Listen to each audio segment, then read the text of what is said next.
आपको अपना प्यारा चैनल एग्जाम तीर में आप सभी को स्वागत है। और ये स्वागत आपका बिहार स्पेशल जीके के लिए है। और स्वागत है आपको बिहार स्पेशल जीके के इस महा मैराथन क्लास में, जिसमें मैं 1 से लेकर 100 प्रश्नों का प्रैक्टिस कराऊंगा। तो यह वीडियो थोड़ा सा लंबा होगा, लेकिन जो अभ्यर्थी बीपीएससी एईडीओ और बीपीएससी टीआरई 4 की तैयारी कर रहे हैं, तो उनके लिए यह वीडियो काफ़ी इंपॉर्टेंट होने वाला है। लेकिन जो और भी अभ्यर्थी जो लोग किसी भी सरकारी एग्जाम की तैयारी कर रहे हैं, तो उनके लिए भी ये वीडियो काफ़ी इंपॉर्टेंट होने वाला है, क्योंकि मैंने बिहार स्पेशल से संबंधित जितने भी इंपॉर्टेंट क्वेश्चन है, उन सभी को मैंने अपने इस महा मैराथन प्रैक्टिस सेट के क्लास में शामिल किया है, जो कि बहुत ही इम्पोर्टेंट है। और वो अगर एग्ज़ाम के पॉइंट ऑफ व्यू से देखा जाए तो वो आपको याद होना चाहिए, आपको रटा हुआ होना चाहिए, ताकि आपके सामने अगर स्क्रीन पे इस तरह के प्रश्न आए तो देख कर ही आप उस पर टिक लगा सके कि कौन सा आंसर जो है सही है। तो फ्रेंड्स, बिहार स्पेशल जीके के इस महा मैराथन का केवल एक ही उद्देश्य है कि आपका सिलेक्शन पक्का हो सके। और यदि आप बीपीएससी एईडीओ का फॉर्म भरे हैं और इसका एग्ज़ाम जो है, क्योंकि आप जानते हैं कि काफ़ी करीब है, इसी के मद्देनज़र हमने जो है बिहार स्पेशल जीके से संबंधित इस महा मैराथन क्लास को स्टार्ट किया है, ताकि आपकी तैयारी जो है वो बेहतर हो सके और आप अपना एक सीट पक्का कर सके। और यदि आप बीपीएससी टीआरई 4 का तैयारी कर रहे हैं, तो ये चैनल आपके लिए बहुत ही बेनिफिशियल है। तो यदि मेरे चैनल को सब्सक्राइब नहीं किया है तो इसे सब्सक्राइब भी कर लें, ताकि इस प्रकार का वीडियो आप तक लगातार पहुँचता रहे और आपकी तैयारी अच्छा से हो सके। तो फ्रेंड्स, जैसे कि मैं बता चुका हूं कि मेरा मकसद जो है बीपीएससी एईडीओ और टीआरई 4 का तैयारी कराना है। इसी मकसद के मद्देनज़र मैंने प्रैक्टिस सेट स्टार्ट किया है, जिसमें ये मेरा पहला प्रैक्टिस सेट है बिहार स्पेशल जीके का। तो बिहार स्पेशल जीके में मैंने संपूर्ण बिहार के जो भी महत्वपूर्ण प्रश्न है, उस प्रश्नों को लिया है जो एग्ज़ाम में पूछे जाते हैं, और वो प्रश्न है जो आपके दिमाग में बिल्कुल होना चाहिए। तो उसी क्वेश्चन को मैंने इस वीडियो में लिया है, यानी ताकि अपना लिमिटेड समय में जो इम्पोर्टेंट क्वेश्चन है वो तैयारी आप कर सके। क्योंकि फ्रेंड्स, आप जानते हैं कि बीपीएससी एईडीओ का एग्ज़ाम होने में अब जो है सिर्फ जो है 45 दिन बचा है। तो 45 दिन के अंदर आपको रीजनिंग का, मैथ का, उसके बाद जीके जीएस का, बिहार स्पेशल का, सभी विषय का जो है वो प्रैक्टिस करना है। तो इसी के मद्देनज़र मैंने हर शाम 7 बजे एक वीडियो का प्रैक्टिस कराने का मैंने जिम्मा लिया है। और मैं अपने वीडियो में भी बता चुका हूं कि हर शाम 7 बजे मेरा इसे बीपीएससी एईडीओ और बीपीएससी टीआरई 4 के सिलेबस से संबंधित एक वीडियो आएगा। तो आप हर शाम 7 बजे आप मेरे चैनल पे बने रहे, ताकि इस प्रकार का वीडियो आप तक लगातार पहुंचता रहे और आप अपना एग्ज़ाम की तैयारी जो है बेहतर कर सके। तो फ्रेंड्स, बिहार स्पेशल जीके के इस महा मैराथन क्लास को बगैर देर किए हुए हम स्टार्ट करते हैं। तो आपके स्क्रीन पे ये पहला 1937 में बिहार में कांग्रेस सरकार किसने बनाई? ए श्री कृष्ण सिंह, बी अनुग्रह नारायण सिंह, सी सच्चिदानंद सिन्हा, डी इनमें से कोई नहीं। तो इसका जो करेक्ट आंसर जो होगा वो होगा Shri Krishna Singh. A option correct होगा, श्री कृष्ण सिंह। तो 1937 में बिहार में कांग्रेस सरकार श्री कृष्ण सिंह ने बनाई, तो ऑप्शन नंबर 1 करेक्ट हो जाएगा। अगले प्रश्न पे चलते हैं, जो आज का हमारा दूसरा प्रश्न है। दूसरा प्रश्न देखते हैं, बिहार कृषि विश्वविद्यालय ने आर्सेनिक रोकने के लिए कौन सा बैक्टीरिया विकसित किया? ए आर्सेनिक मिटिगेटर, बी सबॉर्बियो मिटिगेटर, सी सबॉर्बियो आर्सेनिक मिटिगेटर, इनमें से कोई नहीं। तो इसका जो करेक्ट आंसर जो होगा वो सी हो जाएगा, सबॉर्बियो आर्सेनिक मिटिगेटर 1। तो बिहार कृषि विश्वविद्यालय ने आर्सेनिक रोकने के लिए जो इस बैक्टीरिया का विकसित किया है, उस बैक्टीरिया का नाम है सबॉर्बियो आर्सेनिक मिटिगेटर 1। तो इसका करेक्ट आंसर जो होगा ऑप्शन नंबर सी हो जाएगा। अगले प्रश्न पे चलते हैं, जो आज का जो है तीसरा प्रश्न है। तीसरा प्रश्न देखते हैं, हेलो सखी चेन अभियान बिहार के किस जिले में महिलाओं ने शुरू किया? ए गया, बी मुजफ्फरपुर, सी अररिया, डी भागलपुर। तो इसका करेक्ट आंसर जो होगा वो मुजफ्फरपुर हो जाएगा। तो हेलो सखी चेन को बिहार में महिलाओं ने जो शुरू किया वो मुजफ्फरपुर जिले से शुरू किया, तो इसलिए इसका करेक्ट आंसर जो होगा वो ऑप्शन नंबर बी हो जाएगा, मुजफ्फरपुर। अगले प्रश्न पे चलते हैं, जो आज का चौथा प्रश्न है, बिहार के पहले मुख्यमंत्री कौन थे? ए भोला पवन शास्त्री, बी श्री कृष्ण सिंह, सी कृष्ण वल्लभ सहाय, डी दीप नारायण सिंह। तो इसका करेक्ट आंसर जो होगा श्री कृष्ण सिंह। तो बिहार के पहले मुख्यमंत्री श्री कृष्ण सिंह थे, तो इसलिए इसका करेक्ट आंसर जो होगा वो ऑप्शन नंबर बी हो जाएगा। अगले प्रश्न पे चलते हैं, जो आज का पांचवा प्रश्न है, क्षेत्रफल के अनुसार बिहार का भारत में कौन सा स्थान है? तो क्षेत्रफल के दृष्टिकोण से अगर बिहार को देखा जाए तो बिहार का जो स्थान है भारत में वो 12वां है। तो इसलिए इसका करेक्ट जो आंसर होगा वो ऑप्शन नंबर डी हो जाएगा, 12वां। यानी कि क्षेत्रफल के अनुसार बिहार का भारत में स्थान जो है वो 12वां है। अगले प्रश्न पे चलते हैं, तो आज का छठा प्रश्न है।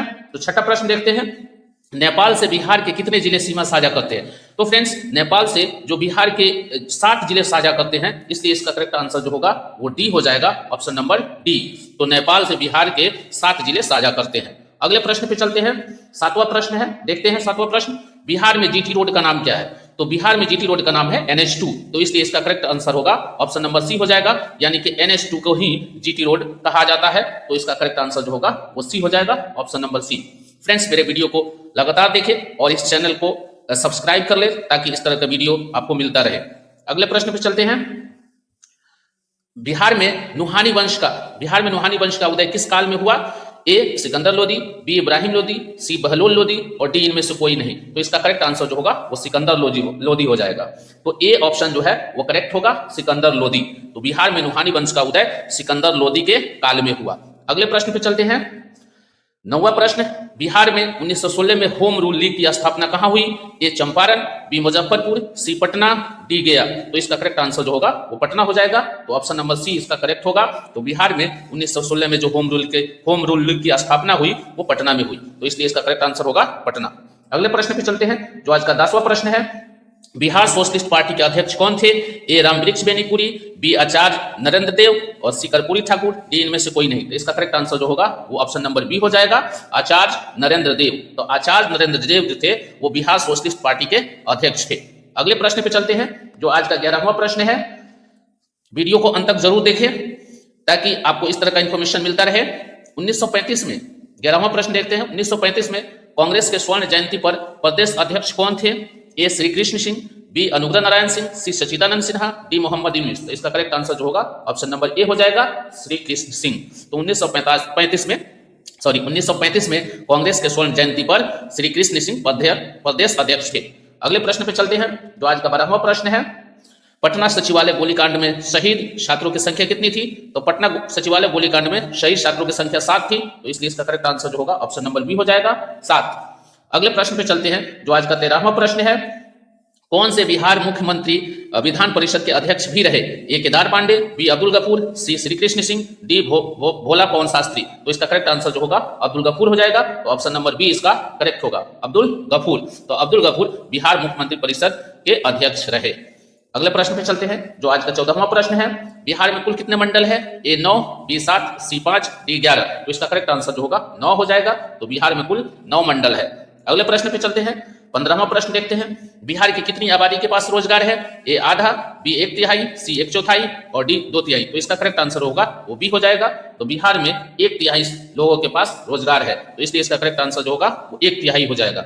अगले प्रश्न पे चलते हैं, जो आज का 16वां प्रश्न है, बिहार का इलेक्ट्रॉनिक सिटी किसे कहा जाता है? तो बिहार का इलेक्ट्रॉनिक सिटी किसे कहा जाता है? ए वैशाली, बी हाजीपुर, सी मुंगेर और डी पटना। तो इसका करेक्ट आंसर जो होगा वो हाजीपुर हो जाएगा।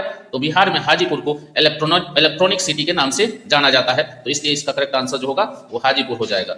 अगले प्रश्न पे चलते हैं, जो आज का 17वां प्रश्न है, ओदंतपुरी विश्वविद्यालय की स्थापना किसने की थी? ए महिपाल प्रथम, बी धर्मपाल, सी देवपाल और डी गोपाल। तो इसका करेक्ट आंसर जो होगा ऑप्शन नंबर डी हो जाएगा, गोपाल। यानी गोपाल ने ओदंतपुरी विश्वविद्यालय की स्थापना की थी, इसलिए इसका करेक्ट आंसर जो होगा वो डी हो जाएगा, ऑप्शन नंबर। अगले प्रश्न पे चलते हैं, जो आज का 18वां प्रश्न है। 18वां प्रश्न देखते हैं, औरंगजेब के काल में देखते हैं, औरंगजेब के काल में पटना का नाम क्या रखा गया? ए फर्रुखाबाद, बी फतेहाबाद, सी औरंगाबाद और डी अजीमाबाद। तो इसका करेक्ट आंसर जो होगा वो ऑप्शन नंबर डी हो जाएगा, अजीमाबाद। तो औरंगजेब के काल में पटना का नाम अजीमाबाद रखा गया, अजीमाबाद रखा गया था। तो औरंगजेब के काल में पटना का नाम अजीमाबाद रखा गया था, तो इसका करेक्ट आंसर जो होगा वो डी हो जाएगा। अगले प्रश्न पे चलते हैं, जो आज का 19वां प्रश्न है, बिरसा मुंडा ने किस विद्रोह का नेतृत्व किया? तो बिरसा मुंडा ने मुंडा विद्रोह का नेतृत्व किया था, इसलिए इसका करेक्ट आंसर जो होगा वो ऑप्शन नंबर सी हो जाएगा, मुंडा विद्रोह। तो बिरसा मुंडा ने मुंडा विद्रोह का नेतृत्व किया था। अगले प्रश्न पे चलते हैं, जो आज का 20वां प्रश्न है, और पटना में 1857 के विद्रोह का नेतृत्व किसने किया? ए पीर अली, बी टेकरी नरेश, सी बाबू कुंवर सिंह, डी इनमें से कोई नहीं। तो फ्रेंड्स, पटना में जो 1857 का विद्रोह हुआ था उसका नेतृत्व जो है वो पीर अली ने किया था, इसलिए इसका करेक्ट आंसर जो होगा वो पीर अली हो जाएगा। तो फ्रेंड्स, प्रश्न है, बिहार का राजकीय पशु कौन है? ए बाघ, बी हाथी, सी बैल, डी गौर। तो इसका करेक्ट जो आंसर होगा वो ऑप्शन नंबर सी हो जाएगा, बैल होगा। तो इसका करेक्ट आंसर होगा बैल, यानी कि बिहार का राजकीय पशु कौन है? बैल है। तो ऑप्शन नंबर सी करेक्ट होगा। अगले प्रश्न पे चलते हैं, जो आज का 22वां प्रश्न है।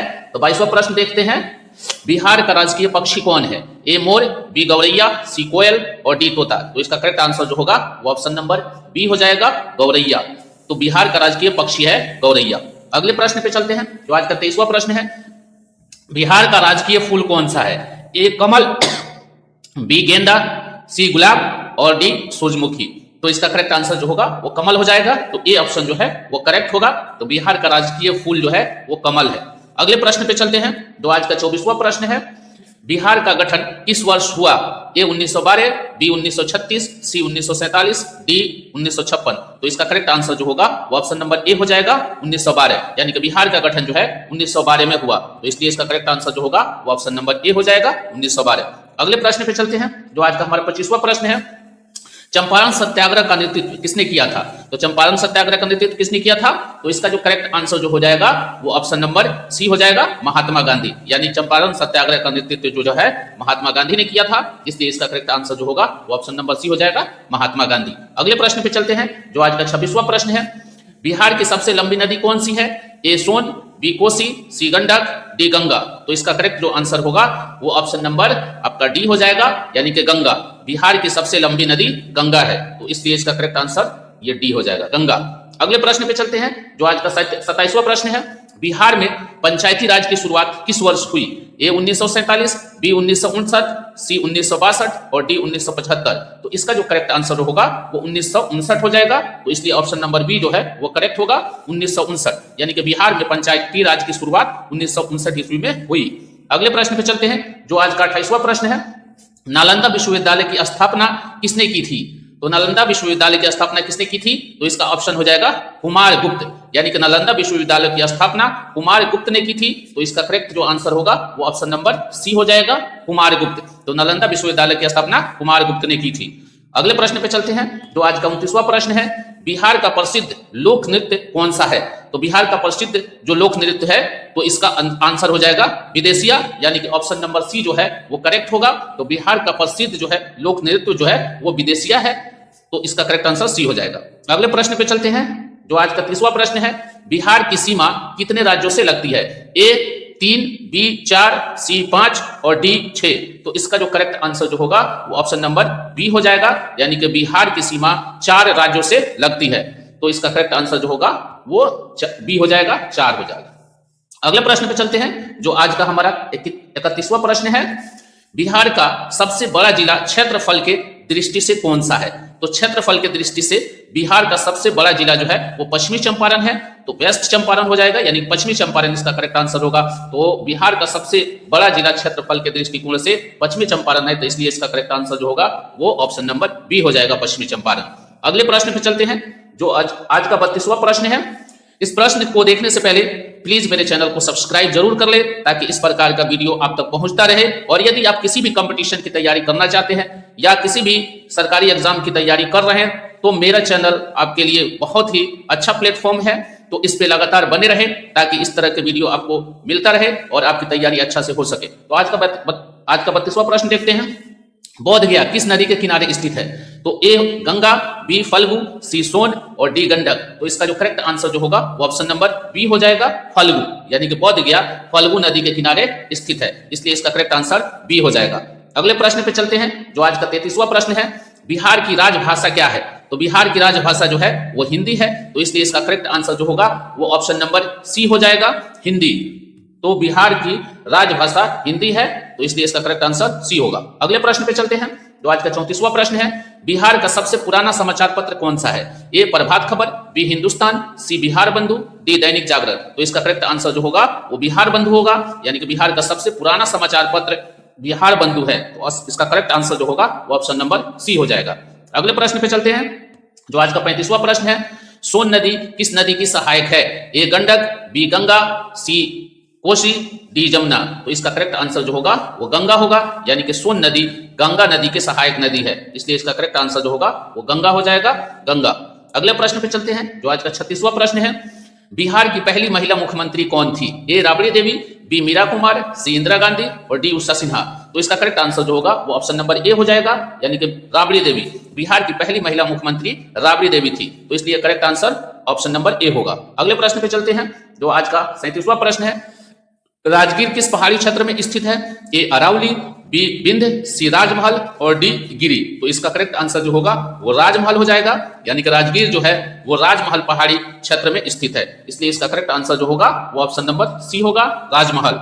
अगले प्रश्न पे चलते हैं, जो आज का 38वां प्रश्न है। बिहार का प्रसिद्ध त्योहार कौन सा है? ए दुर्गा पूजा, बी छठ पूजा, सी ओणम और डी बैसाखी। तो इसका करेक्ट आंसर जो होगा वो छठ पूजा होगा, यानी बिहार का प्रसिद्ध त्योहार जो है वो छठ पूजा है, तो इसका करेक्ट ऑप्शन जो है वो बी हो जाएगा, छठ पूजा। अगले प्रश्न पे चलते हैं, जो आज का 39वां प्रश्न है। बिहार में किस फसल का सर्वाधिक उत्पादन होता है? ए गेहूं, बी मक्का, सी चावल और डी गन्ना। तो इसका जो करेक्ट आंसर जो होगा वो चावल होगा। बिहार में सबसे अधिक उत्पादन चावल का होता है, इसलिए इसका करेक्ट आंसर जो होगा ऑप्शन नंबर सी हो जाएगा। अगले प्रश्न पे चलते हैं, जो आज का 40वां प्रश्न है और ये आज के प्रैक्टिस सेट। तो आइए देखते हैं, बिहार का सबसे ऊंचा जलप्रपात कहां है? ए काकोलत, बी दुर्गावती, सी कुंड और डी तलहार। तो इसका जो करेक्ट आंसर जो होगा वो आपका दुर्गावती होगा, यानी कि बिहार का सबसे ऊंचा जलप्रपात दुर्गावती है, तो इसलिए इसका correct answer option number B हो जाएगा, दुर्गावती। तो यदि आप भी सरकारी नौकरी की तैयारी कर रहे हैं, किसी भी सरकारी नौकरी का तैयारी कर रहे हैं, तो मेरे चैनल पे लगातार बने रहे, क्योंकि मैं इसी प्रकार का वीडियो आप तक पहुंचाता रहता हूं, आप तक लाता रहता हूं, तो आपकी तैयारी जो है अच्छी से हो जाएगी अगर मेरे चैनल पे लगातार बने रहेंगे। तो आप मेरे चैनल को सब्सक्राइब कर ले, ताकि बिहार का राजकीय वृक्ष कौन सा है? तो बिहार का राजकीय वृक्ष कौन सा है? ए पीपल, बी बरगद, सी नीम, डी साल। तो इसका करेक्ट आंसर जो होगा वो बरगद हो जाएगा, ऑप्शन नंबर बी जो है वो करेक्ट होगा, यानी बिहार का राजकीय वृक्ष जो है वो बरगद है। अगले प्रश्न पे चलते हैं, जो आज का 42वां प्रश्न है। बिहार का राजकीय फल कौन सा है? तो बिहार का राजकीय फल कौन सा है? ए आम, बी लीची, सी केला और डी अमरूद। तो इसका जो करेक्ट आंसर जो होगा वो ऑप्शन नंबर बी हो जाएगा, लीची।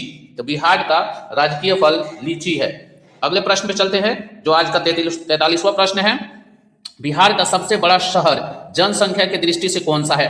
तो ऑब्वियस सी बात है, बिहार का सबसे बड़ा शहर जनसंख्या के दृष्टिकोण से पटना होगा, तो इसलिए इसका करेक्ट आंसर जो होगा वो ऑप्शन नंबर सी हो जाएगा, पटना।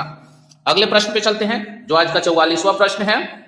बिहार के किस जिले को लीची का कटोरा कहा जाता है? तो फ्रेंड्स, जैसे कि आप लोग जानते हैं कि मुजफ्फरपुर का लीची जो है काफी फेमस है, तो इसीलिए मुजफ्फरपुर को लीची का कटोरा कहा जाता है, और बिहार के मुजफ्फरपुर जिले का लीची का कटोरा कहा जाता है, तो इसलिए इसका करेक्ट जो आंसर हो जाएगा वो मुजफ्फरपुर होगा। तो बिहार में मुजफ्फरपुर जिले को लीची का कटोरा कहा जाता है। अगले प्रश्न पे चलते हैं, जो आज का 45वां प्रश्न है। विक्रमशिला विश्वविद्यालय की स्थापना किसने की थी? ये वीवीआई क्वेश्चन है, काफी इंपोर्टेंट क्वेश्चन है ये, कि विक्रमशिला विश्वविद्यालय की स्थापना किसने की थी? ए अशोक, बी हर्षवर्धन, सी धर्मपाल और डी कुमारगुप्त। तो इसका जो करेक्ट आंसर जो होगा वो ऑप्शन नंबर सी हो जाएगा, धर्मपाल। तो विक्रमशिला विश्वविद्यालय की स्थापना धर्मपाल ने किया था, इसलिए इसका करेक्ट आंसर जो होगा वो सी हो जाएगा। अगले प्रश्न पे चलते हैं, जो आज का 46वां प्रश्न है। तो 46वां प्रश्न देखते हैं, बिहार की सबसे ऊंची चोटी कौन सी है? ए गुरुपा, बी सोमेश्वर, सी कैमूर और डी पतिशिला। तो इसका करेक्ट आंसर जो होगा वो ऑप्शन नंबर बी हो जाएगा, सोमेश्वर। तो बिहार की सबसे ऊंची चोटी सोमेश्वर है। अगले प्रश्न पे चलते हैं, जो आज का 47वां प्रश्न है। बिहार में पहली बार विधानसभा चुनाव कब हुआ था? तो पहली बार जो विधानसभा चुनाव है वो 1952 में हुआ था, इसलिए इसका करेक्ट आंसर जो होगा वो ऑप्शन नंबर सी हो जाएगा, ऑप्शन नंबर सी होगा करेक्ट आंसर। तो बिहार में पहली बार विधानसभा का चुनाव 1952 में हुआ था। अगले प्रश्न पे चलते हैं, जो आज का 48वां प्रश्न है। कोसी नदी को किस नाम से जाना जाता है? ए बिहार की जीवन रेखा, बी दुख की नदी, सी सोने की नदी और डी नन, यानी कि कोई नहीं। तो जैसे कि फ्रेंड्स आप लोग जानते हैं कि कोसी नदी को बिहार का दुख कहा जाता है, यानी कि सौरो ऑफ बिहार के नाम से जाना जाता है, सौरो ऑफ बिहार के नाम से जाना जाता है, सौरो ऑफ बिहार, यानी कि दुख की नदी, सौरो ऑफ बिहार। तो इसलिए इसका करेक्ट जो आंसर होगा वो ऑप्शन नंबर बी हो जाएगा, दुख की नदी। तो कोसी नदी को दुख की नदी से जाना जाता है। अगले प्रश्न पे चलते हैं, जो आज का 49वां प्रश्न है। बिहार का सबसे बड़ा बांध कौन सा है? तो बिहार का सबसे बड़ा बांध ए इंद्रपुरी, बी कोसी, सी वाल्मीकि और डी फुलवरिया। तो इसका जो करेक्ट आंसर जो होगा वो इंद्रपुरी होगा, यानी कि बिहार का सबसे बड़ा बांध जो है वो इंद्रपुरी है। अगले प्रश्न का 51 नंबर क्वेश्चन है, 51वां क्वेश्चन है ये।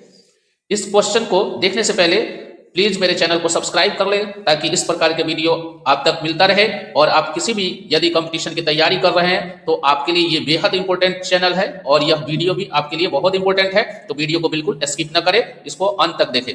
देखते हैं 51, बिहार में स्थित गोल घर का निर्माण किसने कराया था? तो बिहार में स्थित गोल घर का निर्माण जो है वो किसने कराया था? तो कैप्टन जॉन गर्स्टिन हो जाएगा। तो ऑप्शन नंबर सी होगा वो करेक्ट हो जाएगा, कैप्टन जॉन गर्स्टिन। तो कैप्टन जॉन गर्स्टिन ने गोल घर का निर्माण कराया था। अगले प्रश्न पे चलते हैं जो आज का 52वां प्रश्न है। बिहार का सबसे प्राचीन नगर कौन सा माना जाता है? ए पाटलिपुत्र, बी वैशाली, सी राजगीर और डी गया। तो इसका जो करेक्ट आंसर जो होगा वो ऑप्शन नंबर बी होगा, यानी कि वैशाली। तो वैशाली को बिहार का सबसे प्राचीन नगर माना जाता है, तो इसलिए इसका करेक्ट आंसर जो होगा वैशाली हो जाएगा।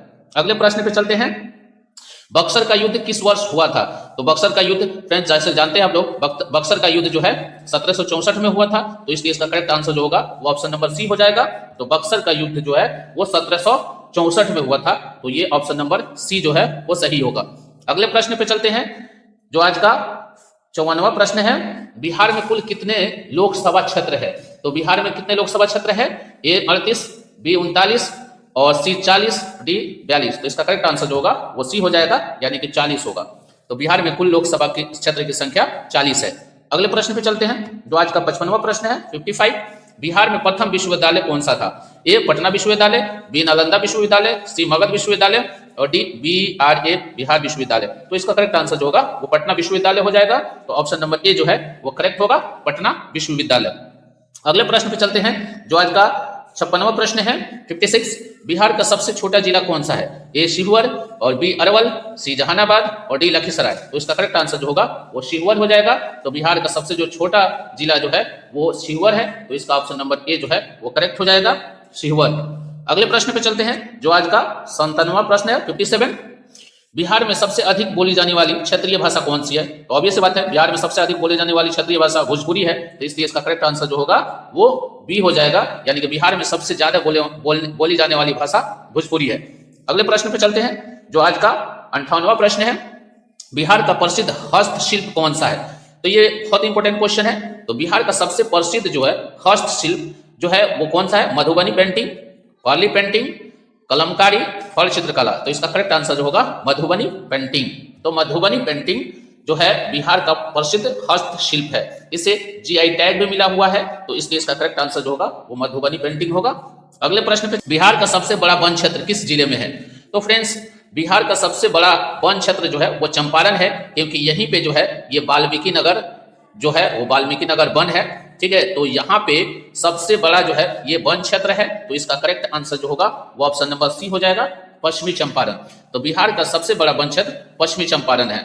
तो फ्रेंड्स यदि आप आगे का जो है क्वेश्चन देखना चाहते हैं, यदि आप आगे का प्रश्न देखना चाहते हैं तो मेरे वीडियो पे लगातार बने रहे, क्योंकि मैं नेक्स्ट वीडियो में 62 नंबर है प्रश्न, बिहार के किस जिले में राजमहल की पहाड़ियां स्थित है? ए भागलपुर, बी बांका, सी गया, डी जमुई। तो इसका जो करेक्ट आंसर जो हो जाएगा वो ऑप्शन नंबर ए हो जाएगा, भागलपुर। तो भागलपुर में बिहार के राजमहल की पहाड़ियां स्थित है। अगले प्रश्न पे चलते हैं जो आज का 63 नंबर प्रश्न है, जो आज का 63वां प्रश्न है। 63वां प्रश्न देखते हैं, बिहार का सबसे लंबा राष्ट्रीय मार्ग कौन सा है? ए NH-19, बी NH-22, सी NH-27 और डी NH-31। तो इसका जो करेक्ट आंसर जो होगा वो ऑप्शन नंबर सी हो जाएगा, NH-27। NH-27 जो है बिहार का सबसे लंबा राष्ट्रीय राजमार्ग है, तो इसलिए इसका करेक्ट आंसर जो होगा वो NH-24 हो जाएगा, तो सॉरी NH-27। अगले प्रश्न पे चलते हैं जो आज का 64वां प्रश्न है 64, बिहार की सीमा किस देश से लगती है? ए भूटान, बी बांग्लादेश, सी नेपाल और डी म्यांमार। तो इसका करेक्ट आंसर जो होगा वो ऑप्शन नंबर सी हो जाएगा, नेपाल। यानी कि बिहार का सीमा जो है वो नेपाल से लगती है, तो इसलिए इसका करेक्ट आंसर जो होगा वो नेपाल हो जाएगा, सी। अगले प्रश्न पे चलते हैं जो आज का 65वां प्रश्न है 65, बिहार में स्थित वाल्मीकि टाइगर रिजर्व किस जिले में है? ए पूर्वी चंपारण, बी पश्चिमी चंपारण, सी गोपालगंज और डी सीतामढ़ी। तो इसका जो करेक्ट आंसर जो होगा वो पश्चिमी चंपारण हो जाएगा, ऑप्शन नंबर बी जो है वो करेक्ट होगा, पश्चिमी चंपारण। यानी कि बिहार में वाल्मीकि टाइगर रिजर्व जो है पश्चिमी चंपारण में स्थित है, पश्चिमी चंपारण जिले में स्थित है, इसलिए इसका करेक्ट आंसर जो होगा ऑप्शन नंबर बी हो जाएगा, पश्चिमी चंपारण। अगले प्रश्न पे चलते हैं जो आज का 66, बिहार का प्रसिद्ध सोनपुर मेला किस नदी के तट पर लगता है? ए गंगा, बी सोन, सी गंडक और डी गंगा गंडक संगम। तो इसका जो करेक्ट आंसर जो होगा वो ऑप्शन नंबर डी हो जाएगा, गंगा गंडक संगम। तो बिहार का प्रसिद्ध सोनपुर मेला गंगा गंडक संगम के तट पर लगता है, इसलिए इसका करेक्ट आंसर जो होगा वो ऑप्शन नंबर डी हो जाएगा। अगले प्रश्न पे चलते हैं। आज का 67वां प्रश्न है 67। बिहार की सबसे प्राचीन गणराज्य कौन सी थी? ए मगध, बी अंग, सी लिच्छवी और डी कोसर। तो इसका जो करेक्ट आंसर जो होगा वो लिच्छवी हो जाएगा। तो ऑप्शन नंबर जो है वो सी जो है करेक्ट होगा, लिच्छवी। तो बिहार की सबसे प्राचीन जो गणराज्य थी वो लिच्छवी थी, तो इसलिए इसका करेक्ट आंसर जो होगा वो लिच्छवी होगा। तो फ्रेंड्स मेरे चैनल पे लगातार बने रहे, ताकि यदि आप किसी भी सरकारी एग्जाम की तैयारी कर रहे हैं तो आपका तैयारी अच्छा से हो सके। इस वीडियो को बिल्कुल स्किप न करें, क्योंकि ये वीडियो आपके लिए बहुत ही इंपॉर्टेंट है। तो फ्रेंड्स देखते हैं आज का 68वां प्रश्न। बिहार में स्थित इंद्रपुरी बांध किस नदी पर बना है? ए गंगा, बी सोन, सी कोसी, डी पुनपुन। तो इसका करेक्ट आंसर जो होगा वो ऑप्शन नंबर क्या हो जाएगा? वो बी हो जाएगा, यानी कि 68 का ऑप्शन नंबर बी सही है, सोन। तो ऑप्शन नंबर बी जो है वो सही हो जाएगा, यानी कि बिहार में जो इंद्रपुरी बांध है वो सोन नदी पर बना है, इसलिए इसका करेक्ट आंसर जो होगा वो सोन हो जाएगा। अगले प्रश्न पे चलते हैं, जो आज का 69 यानी कि 69वां प्रश्न है। बिहार का पहला इंजीनियरिंग कॉलेज कौन सा है? A MIT Muzaffarpur, B BCE Bhagalpur, C BIT Sindri और डी IIT पटना। तो इसका जो करेक्ट आंसर जो होगा वो ऑप्शन नंबर ए हो जाएगा, MIT मुजफ्फरपुर। तो बिहार का पहला इंजीनियरिंग कॉलेज MIT मुजफ्फरपुर है, इसलिए इसका करेक्ट आंसर जो होगा वो ऑप्शन नंबर ए हो जाएगा, MIT मुजफ्फरपुर। अगले प्रश्न पे चलते हैं, जो आज का 17वां प्रश्न है 70। बिहार का सबसे अधिक वर्षा वाला क्षेत्र कौन सा है? ए गया, बी भागलपुर, सी किशनगंज, डी पटना। तो इसका करेक्ट आंसर जो होगा वो किशनगंज हो जाएगा, यानी कि यह ऑप्शन नंबर सी जो है वो करेक्ट होगा, किशनगंज। तो बिहार का सबसे अधिक वर्षा वाला क्षेत्र जो है वो किशनगंज है, इसलिए इसका करेक्ट आंसर किशनगंज होगा, सी। अगले प्रश्न पे चलते हैं, जो आज का 71वां प्रश्न 71। बिहार में हर घर नल का जल योजना किससे संबंधित है? तो नाम से ही पता चल रहा है, नल का जल, इससे पता चलता है कि ये जल के बारे में बताया जा रहा है, यानी कि पेयजल के बारे में बताया जा रहा है, इसलिए इसका करेक्ट आंसर जो होगा ऑप्शन नंबर सी हो जाएगा, यानी कि पेयजल। तो 71 का ऑप्शन नंबर सी जो है वो करेक्ट आंसर होगा, यानी कि बिहार में हर घर नल जल का योजना का संबंध पेयजल से है। अगले प्रश्न पे चलते हैं, जो आज का 72वां प्रश्न है। बिहार की किस भाषा को संविधान की 8वीं अनुसूची में शामिल किया गया है? ए भोजपुरी, बी मगही, सी मैथिली और डी अंगिका। तो इसका जो करेक्ट आंसर जो होगा वो ऑप्शन नंबर सी हो जाएगा, मैथिली। यानी कि मैथिली को जो है बिहार के संविधान की 8वीं अनुसूची में भाषा के रूप में से शामिल किया गया है, तो ये मैथिली हो जाएगा इसका करेक्ट आंसर। अगले प्रश्न पे चलते हैं, जो आज का 73वां प्रश्न है। बिहार दिवस कब मनाया जाता है? ए 22 मार्च, बी 23 मार्च, सी 24 मार्च, डी 26 जनवरी। तो इसका जो करेक्ट आंसर जो होगा वो ऑप्शन नंबर ए हो जाएगा, 22 मार्च, यानी कि बिहार दिवस 22 मार्च को मनाया जाता है, इसलिए इसका करेक्ट आंसर जो होगा वो ए हो जाएगा, 22 मार्च। अगले प्रश्न पे चलते हैं, जो आज का 74वां प्रश्न है 74। बिहार का सबसे छोटा प्रमंडल कौन सा है? ए मगध, बी तिरहुत, सी कोसी और डी मुंगेर। तो इसका जो करेक्ट आंसर जो होगा वो मुंगेर हो जाएगा, यानी कि बिहार का सबसे छोटा प्रमंडल मुंगेर है, इसलिए इसका correct answer option number D हो जाएगा। अगले प्रश्न पे चलते हैं, जो आज का 75वां प्रश्न है। पाटलिपुत्र का प्राचीन नाम क्या था? ए पुष्पपुर, बी कुसुमपुर, सी पाटलिपुत्रम और डी उपरोक्त सभी। तो पाटलिपुत्र का प्राचीन नाम जो है ये ऊपर के सभी था, तो इसलिए इसका करेक्ट आंसर जो होगा उपरोक्त सभी हो जाएगा, ऑप्शन नंबर डी जो है वो करेक्ट है, यानी कि पुष्पपुर, कुसुमपुर और पाटलिग्राम ये सभी नाम पाटलिपुत्र का प्राचीन नाम था, इसलिए इसका करेक्ट आंसर उपरोक्त सभी हो जाएगा। अगले प्रश्न पे चलते हैं, तो फ्रेंड्स वीडियो को अंत तक जरूर देखें, क्योंकि काफी महत्वपूर्ण आपके लिए वीडियो है। 76 बिहार में हरित क्रांति का सर्वाधिक प्रभाव किस क्षेत्र में पड़ा है? ए मगध, बी कोसी, सी शाहाबाद और डी मिथिला। तो इसका जो करेक्ट आंसर जो होगा वो ऑप्शन नंबर सी हो जाएगा, शाहाबाद, यानी कि बिहार में हरित क्रांति का सर्वाधिक प्रभाव जो है शाहाबाद क्षेत्र में पड़ा है, इसलिए इसका करेक्ट आंसर होगा शाहाबाद। अगले प्रश्न पे चलते हैं, आज का 77वां प्रश्न। बिहार का सबसे पुराना संग्रहालय कौन सा है? ए गया संग्रहालय, बी पटना संग्रहालय, सी राजगीर संग्रहालय, डी भागलपुर संग्रहालय। तो इसका जो करेक्ट आंसर जो होगा वो आपका ऑप्शन नंबर बी हो जाएगा, पटना संग्रहालय, यानी कि बिहार का सबसे पुराना जो संग्रहालय है वो पटना संग्रहालय है, इसलिए इसका करेक्ट आंसर बी हो जाएगा, पटना संग्रहालय। अगले प्रश्न को देखते हैं, जो आज का 78वां प्रश्न है। बिहार के किस जिले को धान का कटोरा कहा जाता है? ए रोहतास, बी भोजपुर, सी पूर्णिया, डी समस्तीपुर। तो इसका करेक्ट आंसर जो होगा वो पूर्णिया हो जाएगा, ऑप्शन नंबर सी, यानी कि बिहार में धान का कटोरा जो है पूर्णिया जिले को कहा जाता है, तो इसलिए इसका करेक्ट आंसर जो होगा वो पूर्णिया हो जाएगा। अगले प्रश्न पे चलते हैं, आज का 79वां प्रश्न। बिहार का कौन सा जिला नेपाल से सबसे अधिक सीमा साझा करता है? ए सीतामढ़ी, बी पश्चिमी चंपारण, सी मधुबनी और डी अररिया। तो इसका जो करेक्ट आंसर जो होगा वो ऑप्शन नंबर बी हो जाएगा, पश्चिमी चंपारण। यानी कि बिहार का पश्चिमी चंपारण जिला जो है नेपाल से सबसे अधिक सीमा साझा करता है, इसलिए इसका करेक्ट आंसर जो होगा वो पश्चिमी चंपारण हो जाएगा। ऑप्शन नंबर बी जो है वो करेक्ट होगा। अगले प्रश्न पे चलते हैं, जो आज का अंतिम प्रश्न है, इस वीडियो का अंतिम प्रश्न है। तो बिहार का सबसे बड़ा कृषि विश्वविद्यालय कहाँ स्थित है? ए सबौर, बी पूसा, सी गया, डी पटना। तो इसका जो करेक्ट आंसर जो होगा वो पूसा हो जाएगा। यानी कि बिहार का सबसे बड़ा कृषि विश्वविद्यालय जो है वो पूसा में स्थित है, इसलिए इसका करेक्ट आंसर जो होगा वो ऑप्शन नंबर बी हो जाएगा, पूसा। तो पूसा जो है करेक्ट होगा।